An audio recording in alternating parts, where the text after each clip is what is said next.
আমাদের ঈদ আসলে আমাদের যে গাড়িগুলো আছে সেগুলো সিন্ডিকেট শুরু করে দেয়। এগুলো না করলে হয় না, এই করলে হয় না। হ্যাঁ করাই লাগে। তো সবগুলো জায়গায় অর্থাৎ সব জায়গায় কিন্তু এই ভিডিও করার নিষেধ বলা হচ্ছে। আসসালামু আলাইকুম। স্বপ্ন টানে দিলাম পারি, অচিন পথে আপন সারি। আবারও শহরের পথে স্বপ্নের টানে গ্রাম ছেড়ে শহরে যেতে হচ্ছে। পবিত্র ঈদ উল ফিতরের কয়েকদিনের ছুটি কাটিয়ে সেই স্বপ্নের খোঁজে, স্বপ্নের টানে শহরের পথে রওনা দিতে হচ্ছে। এটি হচ্ছে আমাদের কিশোরগঞ্জ উপজেলা অর্থাৎ রংপুর বিভাগের নীলফামারী জেলার কিশোরগঞ্জ উপজেলা এটি। তো আজকে আমরা আপনাদের সাথে Nilphamari to Dhaka bus journey share করব এবং বিভিন্ন এক্সপিরিয়েন্স আমরা আপনাদের সাথে শেয়ার করব। তো এটি কিন্তু হচ্ছে উপজেলা স্বাস্থ্য কমপ্লেক্স কিশোরগঞ্জ নীলফামারী অর্থাৎ 50 শতা বিশিষ্ট উপজেলা স্বাস্থ্য কমপ্লেক্স কিশোরগঞ্জ। এটি হচ্ছে মূল যে কিশোরগঞ্জ উপজেলা আছে, তো সেটিতে আমরা প্রবেশ করেছি এবং এটি হচ্ছে মূলত কিশোরগঞ্জ বহুমুখী উচ্চ বিদ্যালয়। তো আমি এখন যে বাহনটিতে আছে এটিকে বলা হয় ভ্যান। আমি জানি না আপনাদের এলাকায় এই বাহনটি আছে কিনা। তো এটিকে বলা হয় ভ্যান মূলত।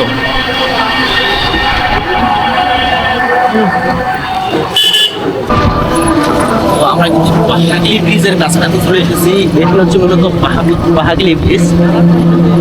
এর আগে এই জায়গায় একটি স্টিলের ব্রিজ ছিল, যেটি ঢাকাতে মানুষের যান চলাচলে নানা দুর্ভোগ পোহাতে হতো, কিন্তু সেই ব্রিজটি পাশে অন্য একটি ব্রিজ নির্মাণ করা হয়েছে। তো এটি হচ্ছে মূলত সেই ব্রিজ। আমাদের উত্তরবঙ্গের কিন্তু মাটি সোনার চেয়েও খাঁটি হয়ে থাকে, কারণ উত্তরবঙ্গের মাটিতে আপনি যে কোনো ফসল ফলাতে পারবেন। সো এটি হচ্ছে কিন্তু চা বাগান। আমাদের উত্তরাঞ্চলের মাটিতে যে কোনো ফসল অনায়াসে চাষাবাদ করা যায়। আমরা দেখি যে সিলেট কিংবা পার্বত্য যে অঞ্চলগুলো আছে সেগুলোতে মূলত চা চাষ করা হয়, কিন্তু আমাদের উত্তরবঙ্গের বিভিন্ন জায়গায় কিন্তু আমরা চা বাগান দেখতে পাই। তো আমরা কিন্তু তারাগঞ্জ বাজারে চলে এসেছি। তো এটি হচ্ছে তারাগঞ্জ বাজার। আপনাদের সাথে একটা এক্সপিরিয়েন্স শেয়ার করি, যেটি হচ্ছে আমাদের ঈদ আসলে আমাদের যে গাড়িগুলো আছে সেগুলো সিন্ডিকেট শুরু করে দেয়। তো দেখতে পাচ্ছেন এই গাড়িটি আমার কাছে ইঞ্জিন কভারে চাচ্ছে 1000 টাকা। তো এই হলো আমাদের দেশের অবস্থা, মানে ঈদ আসলে এদের একটা সিন্ডিকেট শুরু হয়ে যায়। তো জানি না এই সিন্ডিকেট কবে ভাঙবে। বিভিন্নভাবে বিভিন্ন সিন্ডিকেট ভাঙতে আছে, কিন্তু আমাদের এই গাড়ির যে সিন্ডিকেটগুলো আছে সেগুলো ঈদের সময় কিভাবে এই সিন্ডিকেট ভাঙবে, ভোক্তা অধিকারের লোকজন এগুলো তদারকি করে কিনা আমি জানি না। তবে অবশ্যই এই দিকগুলো দেখা উচিত, কারণ এই সিন্ডিকেট না ভাঙলে সাধারণ যে যাত্রী আছে সেগুলো কিন্তু নানান রকম সমস্যার সম্মুখীন হয়। সো এই গাড়িটি আমাদের কাছে চাচ্ছে ইঞ্জিন কভারে মূলত 1000 টাকা, সিট নাকি 1300 টাকা, কিন্তু এখান থেকে নর্মালি আমাদের ভাড়া হয়ে থাকে 500 থেকে 600 টাকা। এখানে ডাবল হইতেছে।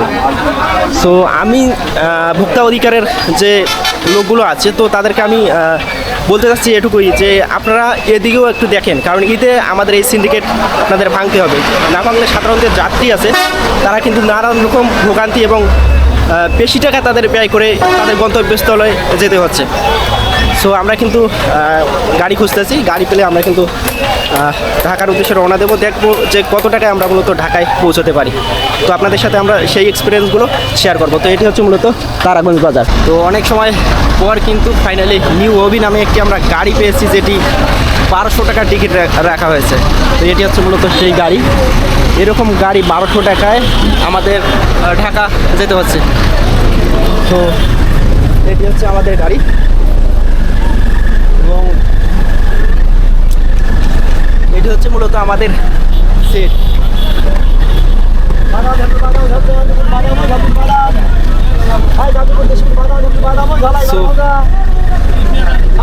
নীলফামারী টু আপনার ঢাকা 1200 টাকার টিকিট, যেটা নর্মালি 500 থেকে 600 টাকার মধ্যে হয়ে থাকে। তো গাড়িতে উঠতে না উঠতে দেখতে পাচ্ছেন পিছনে তৃতীয় লিঙ্গ, যেটিকে বলা হয় হিজড়া সম্প্রদায়। তারা কিন্তু চাঁদাবাজি শুরু করে দিয়েছে।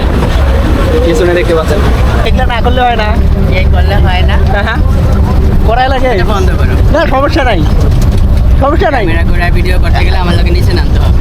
কিছু কিছু নেই। গাড়িতে আমি 10-5 টাকা চাইতে হচ্ছে, এখানে ক্যামেরাতে করার দরকার নেই।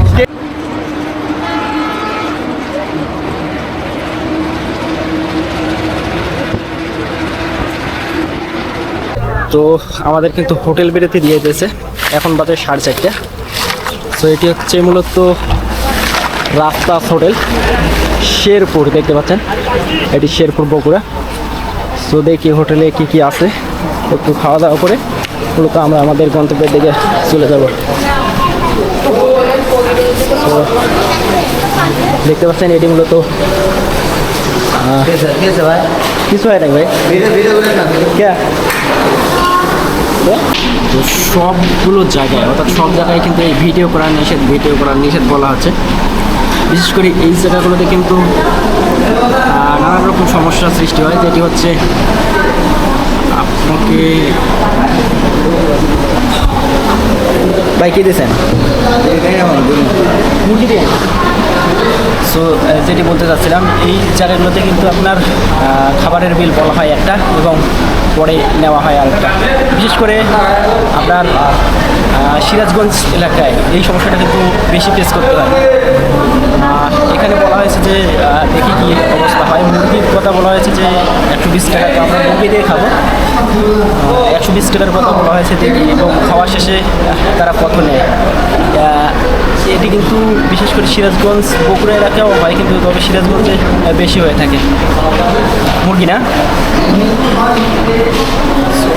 এই তো আমাদের দেখতে পাচ্ছেন 2 পিস মুরগি, যেটি 120 টাকা, এবং দেখতে পাচ্ছেন 1 প্লেট ভাত।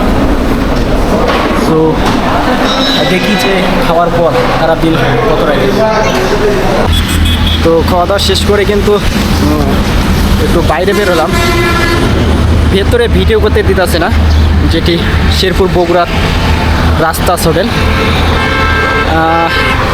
মুরগি 120 টাকা নিচ্ছে এবং 1 প্লেট ভাত, একটা পানি 160 টাকা, যেটি আমার মোটেও ভালো লাগেনি। মানে কোয়ালিটি খাবারের যে একটা থাকবো, সেই কোয়ালিটিটা পেলাম না। টাকা পয়সা কোনো ব্যাপার না, তবে খাবারের যে কোয়ালিটিটা সেটি কিন্তু ছিল না। তো এটি হচ্ছে মূলত সেই হোটেল।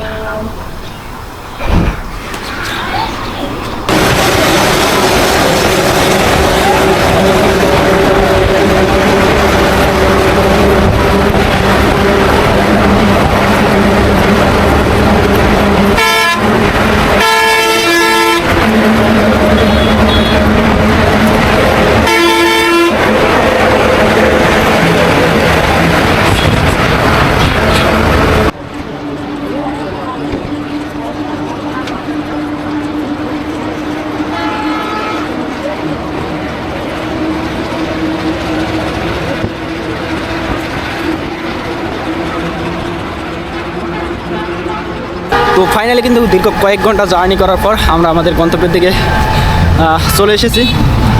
তো দেখতে পাচ্ছেন যারা গ্রামে গিয়েছিল তারা কিন্তু আবার তাদের গন্তব্যস্থলে ফিরে এসেছে। আপনারা সবাই ভালো থাকবেন, সুস্থ থাকবেন, আল্লাহ হাফেজ।